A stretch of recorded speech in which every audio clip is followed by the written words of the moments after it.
Welcome back to the Mental Plateau podcast. My name is Shreyas Girotra, and I'm a junior at Hughesville Federal High School in Illinois.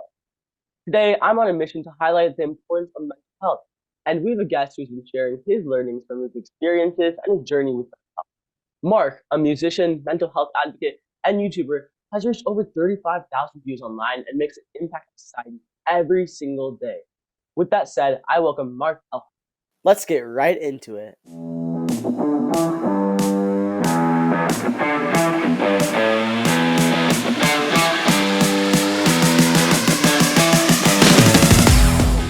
So, Mark, please tell us about yourself. Yes, thank you very much, Shreyas, for having me here because very happy for what you're doing. Mental health is a very big passion of mine because mark my words, mental health awareness saved my life. I'm somebody who growing up the majority of my life in my youth, I was struggling with my mental illness quite a bit, but I didn't know how to acknowledge and be aware of it, mostly because of the society and everything, the Mm-hmm. stigma that it has. I didn't know how to talk about my mental illness. And growing up in my youth, struggling with my mental illness and never addressing it, apart from various sexual traumas in my life, at age 19, I did actually attempt a suicide. I had a suicide attempt that I was not successful with. Grateful that I survived my suicide attempt. And after that, I've never attempted again and never will. And I've actually realized and accepted my mental illness and my post traumatic stress disorder. And ever since, I've been actually going to therapy and treating my mental illness. And I've learned how to love myself and be happy and prosperous and live a really well balanced life.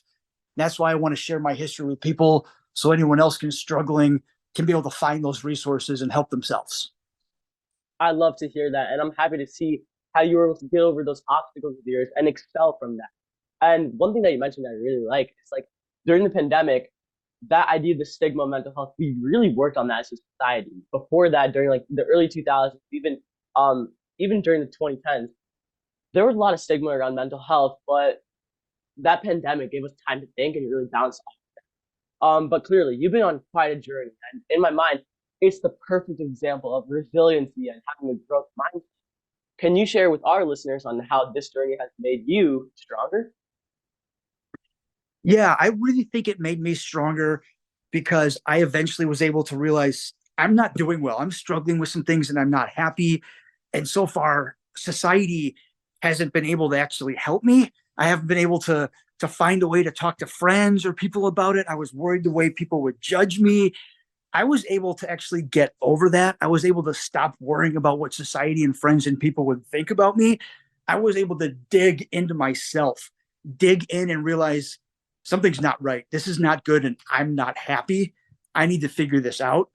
And then being able to address it and basically accept the fact that I do have mental illness, it made me stronger because once I had a label to it, know what it was, I was able to actually find ways to address it and help it. I was able to find ways to medicate myself, to do things to help it, which actually, once I see for a long time, I was afraid about getting a label. But once I got the label, it actually helped me be able to stay stronger and know how to fix the problems because I knew what it was. I could actually Yeah, know what the problem was. I could find the root of it, the cause, and how to address it to help make it better, which actually made me stronger, knowing I could investigate what I wanted and I could give myself what I wanted. I love that idea. And one thing that kind of relates to that is the idea of having a support system. Like no matter what situation it's in or whatever, no matter what you're in, it's important to have people who can talk to on a common basis, to get your mind out and be able to spread your own ideas. And throughout our lives, there's always a variety of challenges to face, despite that be physical, like saying you're going to climb a mountain, or just being able to find the right people, or getting over your own mental obstacles. So throughout everyone's life, there's been many challenges to overcome, and for you, despite that being mental, social, or even physical, what's been that biggest hill for you to climb?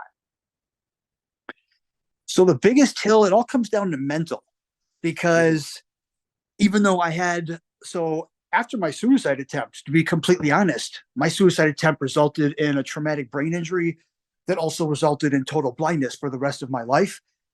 And going from 20/20 vision to total blindness, it was difficult for me to learn how to physically do everything over again. And also going from 20/20 vision to total blindness, it was much more difficult for me to learn how to operate in society. I had to completely relearn how to do everything and how to function in society. And so socially, I was a much different creature. But the one thing that it all came down to, again, was the mental health. That was the most important because losing my vision, it was difficult, but all I had to do was just how to learn how to do things a different way. The physical manner of it wasn't too difficult. It was more the mental. It was actually trying to find the resources and the way to learn these new ways to do things and just questioning, am I doing it right? Am I doing it wrong? Is there a better way to do it? And when I was struggling finding those ways, it was easy to beat myself up and be hard on myself and just be wondering why it's being so difficult. Even though physically it was a struggle, the mental strain that the physical, it affected me even more. And same thing with learning how to operate in society.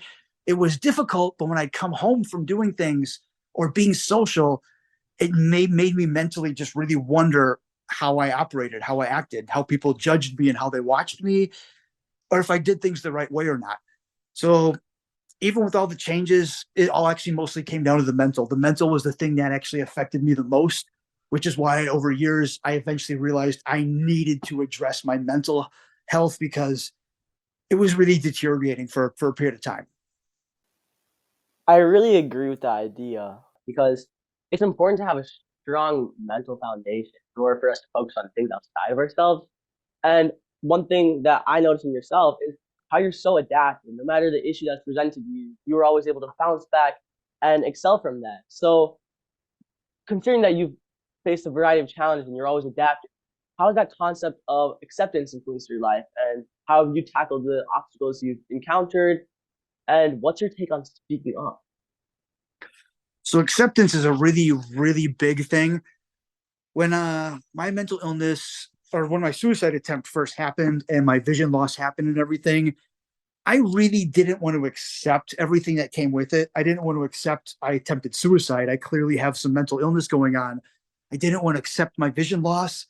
I just pretended like it was another day. When I got out of the hospital, I just acted like it was the same thing. And when I wasn't accepting my mental illness, I was doing a lot of the same patterns. I was actually acting and doing things a lot of the same way and having the same results and just not getting it. I was still feeling really depressed and not happy with a lot of things. And then basically that's how yeah, with a long time it took me to finally accept it. When I accepted the illness and learned how to treat it, then I was able to find medications and find ways to help myself. And same thing with losing my vision. When I first lost my vision, I tried to do everything the same way that I used to. And when I would not be successful, when I was failing at things and not getting far and doing well with it was easier for me to just be like, what's wrong with me? Why can't I do this right? And then I had to like, well, no, accept the fact that you're blind and that you have to do things a different way. When I accepted I had to do it a different way, I found the new way to do it and I actually was able to be successful. When I was just trying to, when I wouldn't accept my blindness and wouldn't accept my mental illness, I tried to do things the same way. It would put me back even farther. So accepting it helped me learn new ways to do it that would actually be helpful and I'd have success in the end. I really agree with that idea of acceptance. And as a high school student, I'm able to see those ideas obviously failed because with that transition from e-learning to in-person learning, we just had to be really adaptive. And I think that the idea of school, it really develops those necessary skills of being adaptive and resilient and having that problem solving mindset. And that's definitely things that we use definitely later in life. And that plays a monumental role. So what was one pivotal moment that marked that turning point in your journey that was kind of funded from your growth mindset and your ability to be adaptive? So the one thing, the big pivoting point was basically that my mental health is about me. I don't have to worry about my family, my friends. I don't have to worry about society and the way they judge me. I don't have to worry if I'm right or I'm wrong, if my friends are right and wrong. My mental health is about me. I'm the person. So like when you go to get your physical health, when your ankle is broken, you know exactly what you need. You can say, doctor, my ankle is broken. You take care of yourself. So with my mental health, I realized my mental health is about me. My mental health is about me. There was a period of time that I was actually working with a therapist that was detrimental to my mental health. It was very unhelpful. The therapist, they disagreed with me about a lot of things. They even refused to talk to me about one of my traumas.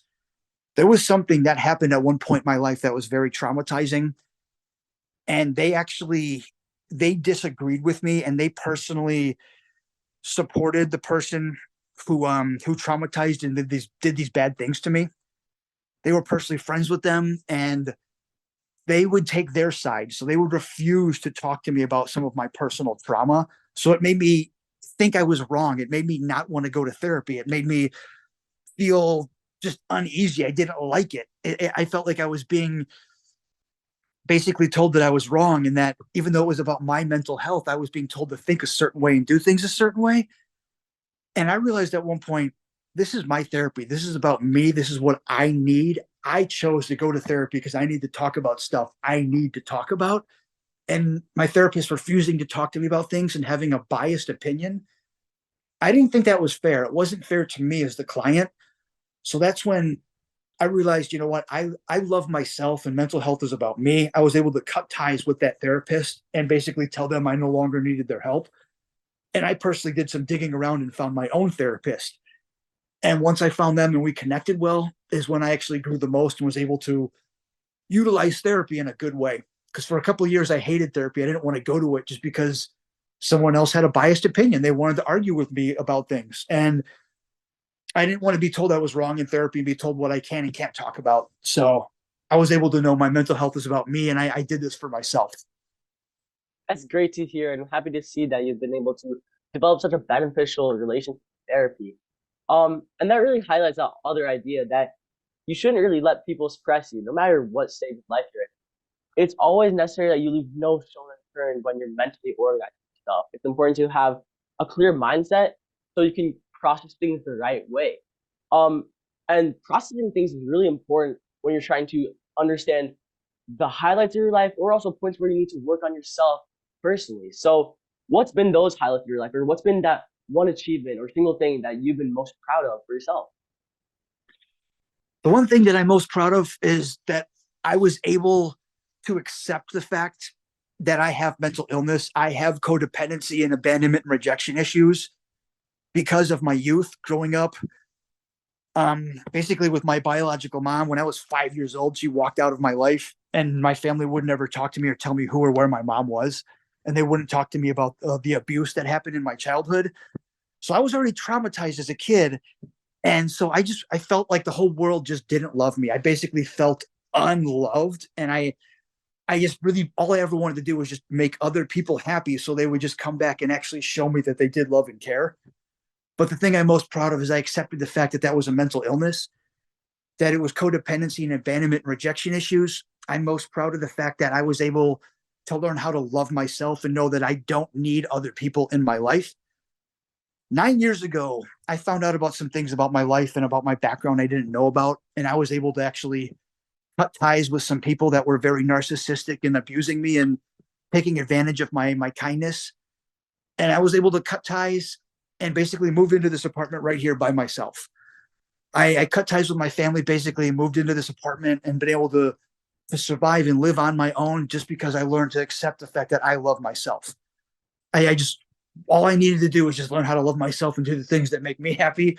And after doing that, that's when I'm been the most happy and proud in my life, actually, the things I'm doing. I'm sorry to hear that you had to go through that, but I really like how you're able to bounce from that and focus on that idea of self love. Um, and especially during such moments, it's hard to find yourself. It's hard to see, through all that darkness, where's the light, and understand where to start. Um, but definitely, as you mentioned, there was a lot of things that you were able to use to help yourself, like therapy, making bonds, cutting out the wrong people, and cutting out specific people. Also, expanding your support groups in order for that you also have a variety of good people as well. So, going off that idea of having people to talk to or just trying to get through your own problems, what role has therapy played in shaping your learnings or your personality? Therapy is basically something that's really just helped save me. It's been the most. It helped me learn so much about myself because for a while I didn't really want to know about myself. I was afraid about the things I was going to learn. I was worried about people judging me. I just I was kind of insecure and I just didn't really trust myself. So I was like, I didn't want to learn things about myself. So I didn't really ever explore things or talk about things. I would just shut things off and just not want to think about it. But that's when going to therapy helped me so much because at least once a week for an hour, it lets me be able to just process the stuff rattling around in my head.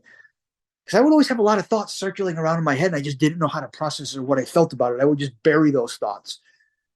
And it really had an effect on me. They would come up in different places, but it's good for me to be in therapy, for me to talk about that stuff so it's not rattling around in my head, driving me crazy and keeping me up at night. It helped me be able to learn how I think and how I feel about things so I can not just be questioning, like, what am I feeling? What am I thinking? Because as a man, I didn't really do well with my emotions before. I used to just run away from emotions and didn't know how to deal with them and want to deal with them. So when they came up, they would weird me out and I didn't know how to deal with them. So I would avoid that kind of stuff. But in therapy, it helped me be able to learn how to process my emotions and know what they are, what I'm thinking, and how I'm feeling, and how the behavior can affect me when I'm thinking a certain way, how I act a certain way. And if I don't like that, I can realize to act a different way. So it really helped me learn so much about myself, what I needed and what I don't need, and just how my background shaped me to who I am. I completely agree with that. And those ideas really resonate with what I see in everyday life too. Because on technology, even on our phones, we see these apps coming up like BetterHelp, in which you can just like reach a counselor at any time of the day, or you can just phone a friend, you know?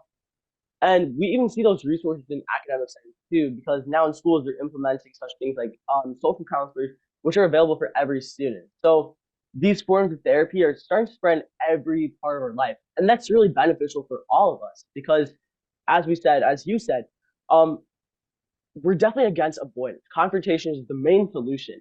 Sometimes it may feel better on the inside to avoid things temporarily, but at the end of the day, that thing is going to keep on nudging.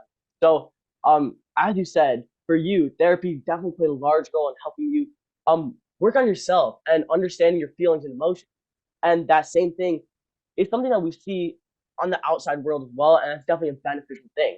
Um, Also, moving away from this, in terms of hobbies, knowing that you're quite a music fanatic yourself, how do you view the significance of engaging in such small hobbies or large hobbies? Hobbies are really important because in mental health, we call that self care. So I like to call it self care because it is really just caring for yourself. When you call it a hobby, it's just kind of doesn't seem very appeasing. But self care is awesome because basically, even when you call it a hobby, it is. But those hobbies just make you feel like you have reason, like you have purpose. They give you happiness and enjoyment. They give you some fulfillment in life. It's like when I go and play some drums or do the things that I love, it gives me a good high energy. It gives me like an energy of things that I'm doing that I enjoy, and it's easier for me to want to go do more of that because it makes me feel good. It gives me my feel good juice. So I wanna refill my feel good juice. I want to keep doing that.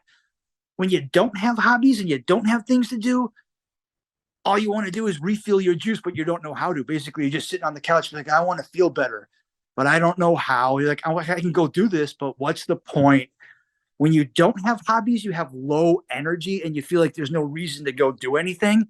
And then when you're not doing things, it gives you even more of a reason for that habit to keep perpetuating. It's easy for you to just say, there's no point. I don't care enough. When you feel like you don't have hobbies, then you'll tell yourself you don't have reasons and you don't care enough. And you'll just keep doing the same thing. When you find hobbies and things that you enjoy, you'll keep doing them and you'll keep finding more hobbies and things to keep you busy that you do enjoy. When you're not actively engaged in hobbies, it's kind of depriving yourself. It's almost telling yourself, you know what, I'm not happy. I'm just not going to do anything because I don't feel like being happy. You'll stay in the same place of not being happy because you're choosing not to. I completely agree. And that idea of self care, it's really important. And I like how you mentioned that it's not really a hobby, it's self care because that goes to that base of motivation. If you're not having that motivation, then you're not really feeling yourself. And if those small things or big things in my mind, like just doing a simple thing like sports or just enjoying music or talking with friends or socializing, that really influences your motivation, or as you called it, that feel good juice. And I really like the idea that you mentioned how it's important to do what you enjoy. Throughout life, we always have these people who are influencing our ideas of what we should be doing or what other people are doing. And we always feel that we should be somewhat following the flow. But clearly, as you demonstrated, as I agree with, it's important to kind of follow your own path and do what you enjoy, what refills that motivation for you. So, how has mental health impacted your overall well being, happiness, self care, or even daily routine? It's changed me so much. I'm basically a completely different person. I've learned to be able to accept my illness and what it is. I notice when I have actually little episodes of things, I can acknowledge and know what they are, and I can know what's causing it, and I know how to be able to treat it and help it. I've been able to find the things that actually make me happy, that help me just be able to have a good sleep schedule, to actually have a good schedule for the day. Because I used to just basically wake up and be like, what am I going to do? I don't care. And not really have much of a schedule. I would just wherever the day brings me. But therapy helped me just know what's good for me, to have a schedule, to have things that I enjoy and that I like doing, as well as just a purpose. I really like that idea. And throughout our lives, like while we may have school, but during the summer, students may feel that they have a lack of routine. And as you mentioned, that leaves you feeling blank. And it's important to fill that in with small things I enjoy and test yourself out in different areas. Like if you have a free weekend here and there, just try some advice from online on um fixing yourself in terms of mental health or just communicating with friends. And as a student myself in junior year, sleep schedule is very important. And often we find that being taken away from us because of the variety of homework assignments we have or how we're just academically overloaded. So I definitely agree with the idea of beating this stuff or like beating yourself or like fulfilling yourself to achieve such ideas of well-being and happiness. And that's all built together by the ideas of having self-care and a daily routine. So personally, what questions do you find most meaningful about your mission to promote mental health awareness, and what inquiries have others approached you with? So a good question that comes up a lot when people are talking to me, they will ask me if I regret my choice 19 years ago for my attempted suicide.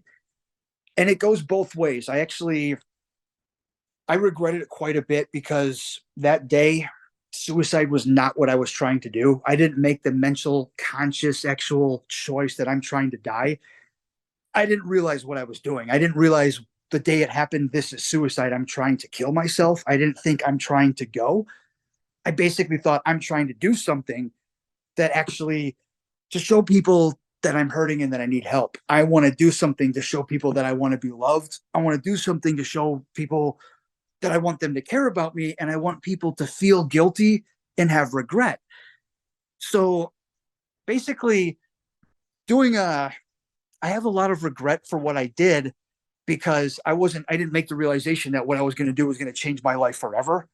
But at the same time, I don't have regret because if my attempts never happened, then maybe I would have never realized how much I was struggling. Maybe it's possible for the rest of my life I would have been struggling with my mental illness and never treated it. It's very possible a suicide attempt or something else could have happened down the line. So I go back and forth about it. I have regrets because I never wanted to do that ever. I didn't want to change my family or my life or anything about myself, but it actually helped. It helped me realize something and help be able to do something to change myself for the better. That helped me be able to treat my mental illness and be able to help myself. Happy to hear that you're able to help yourself that every day. And I kind of agree. I really agree with that because everything happens for a reason in my people. Everything happens for a reason, and that doesn't mean you can't change it. At the end of the day, all things are supposed to work towards your own path. Everything is supposed to somewhat benefit everyone, but especially you. It's supposed to make sure that you're enjoying yourself. And while there may be down points, just know that at the end of the route, there's also going to be a high point. And there's a lot of A's that come with that. And communication can help you get through those low points, or confrontation, or just getting help. So with those ideas of having those A's to help you get those through those low points, what value do you place on communication and confrontation in your life? Communication is really important because that had a lot to do with my attempted suicide at age 19. Because communication and confrontation, they were tied in together. I had a hard time communicating to people what my needs and wants and desires were because I felt unloved. I didn't feel important. I didn't feel good about myself. So I had a hard time speaking up about things. And just when I wanted to speak up about something and say something, I would assume it was confrontation. It's because I just assumed people didn't like me. I assumed people didn't want to hear what I was going to say. I assumed people weren't going to care about my needs and wants and that they would get shut down. I would I would just automatically assume there was going to be confrontation when I wanted to say something I needed to, so I didn't say it. I would avoid it. I would avoid communicating because I automatically assumed confrontation because I assumed people didn't love me and they weren't going to want to hear what I had to say. And then they were going to react in a way that I wasn't going to like. I was worried about them responding to me and just basically telling me they don't care. So I didn't I didn't do well with confrontation, and I got a lot better about that through therapy, realizing communication is important because I had a hard time communicating things to people, and that's why my suicide attempt happened. I eventually learned how to communicate with words rather than body language and trying to do things, because that's a very, very common thing for people who are struggling with things who don't know how to communicate. They try to do it all through their body language and all through self harm. And yeah, I knew a lot of my communication issues were problematic because of my childhood growing up. I didn't come from a very nurturing background. My parents didn't show a lot of love and caring and support. So it wasn't easy for me to ask questions to my family. It was always easy for me to just, this is how it is, and just bury thoughts and feelings. Yeah, it's important that we move away from the idea of assuming and that we make sure that people know that we want to be confronted and that we take that first step towards confrontation. We can truly share our thoughts with everyone. And that's why we see in the community today and society today, people are moving towards being more open. As we go on stuff, there's new apps like these days as well, like Be Real. We see that as an app that's trying to ensure that people are really showing their true self. Because on other social media apps like Instagram or even Facebook, we see people somewhat fabricating their lives. Like they're just showing the highlights of that, which makes people think that, oh, it's just me who's facing the issue and not others can really relate to me. And I really like your idea of how we should not really assume that people don't want to listen to our ideas. Everyone can really work on themselves by listening to others. And when you tell others about your own issues, they feel that you are really opening up to them. And that's something they like to hear because that means that they understand that you guys have a strong bond and that's a beneficial relationship for both of the people. So, given that, what's some final advice or takeaways that you have for our listeners today? My take, or what I want people to take away from this, is don't worry about the judgment. See, when I was growing up, basically, I thought mental illness basically meant that you're insane, like that you're completely crazy. I heard like mental illness terms loosely used, like anxiety and depression and stuff, but I never knew what they were. I just heard those terms loosely used, and they had a really bad connotation because of society and the stigma. But everyone, I want you to know, don't bundle all of those terms into one group and call it crazy, because it's not. It's far from it. I have complex post traumatic stress disorder, anxiety disorder, insomnia, post traumatic stress. I have abandonment rejection issues, insecurities. I got a lot of issues, but I don't call myself crazy. I have issues. I learned what they are. I know what they are. I found ways to medicate myself and to go to therapy and be exceptionally happy and prosperous. I don't call myself crazy because I'm not. I'm completely sane and I'm doing wonderful. That's why if anyone's struggling out there with anything, don't think that if you're going to talk to someone, you're going to get labeled crazy, because you're not. It's literally, having anxiety is the same as actually having acid reflux or indigestion. When people have physical problems, they approach it all the time. Don't ignore your mental health. Mental health is just as important as physical health. So yeah, if you're noticing some things and you don't know what it is, it doesn't hurt to talk about it and ask what it is. Because I never knew what mental illness was, and that's why eventually I never treated it. I should have asked around a long time ago when I noticed I was struggling with my sleep and the way I thought about things. If you notice you're struggling with things and you want to know if there's a way to help yourself, ask about it, because you don't have to be struggling and hurting like that. And just if you have a mental illness, it doesn't mean you're crazy because you can be able to be better and happier. So don't be afraid to treat your mental health the same way you're going to treat your physical body, everyone. It's very, very important. And I've learned to accept it and love myself and be happy and prosperous. I want you to know you can too. I don't want you to be struggling. I love that idea, and I truly think that's amazing advice. That we just need to love ourselves, and we need to ensure that we can be open with everyone. But yeah, I think you really framed that whole entire idea of mental health quite well, and how we should really communicate, and that's the key to everything. That's the key to self growth. That's the key to self care. That's the key to having a balanced life.